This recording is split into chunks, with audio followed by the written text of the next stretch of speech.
যখন আমরা আল্লাহকে পাবো, আল্লাহ পাকের ইবাদতের মধ্য দিয়ে, রাসূলের সুন্নতের মধ্য দিয়ে অল্পে তুষ্ট থাকতে পারবো, যা আছে এতে শুকরিয়া আদায় করবো, আপনার চেয়ে সুখী মানুষ দুনিয়াতে কেউ নাই দুনিয়াতে।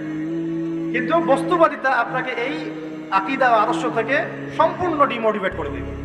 আপনাকে খালি চাই চাই আরো চাই, ওই যে দু হাতে চাপাও হাত পেতে নাও, বাকির খাতা শূন্য থাক। আর আমাদের দর্শন দু হাতে চাপাও হাত পেতে নাও না, বরং দুনিয়াতে যতটুকু পাও এতটুকুতে সন্তুষ্ট থাকো, বাকির খাতা শূন্য থাক না, বাকির খাতা পূর্ণ হোক।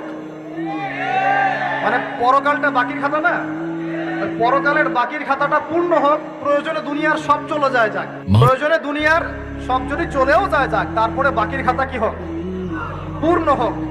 এটাই আল্লাহ রাব্বুল আলামিন সূরা আ'লার মধ্যে বলছেন, বাল তুসিরুনাল হায়াতাদ দুনিয়া, তোমরা এই দুনিয়ার জীবনটাকেই প্রাধান্য দিয়ে থাকো, ওয়াল আখিরাতু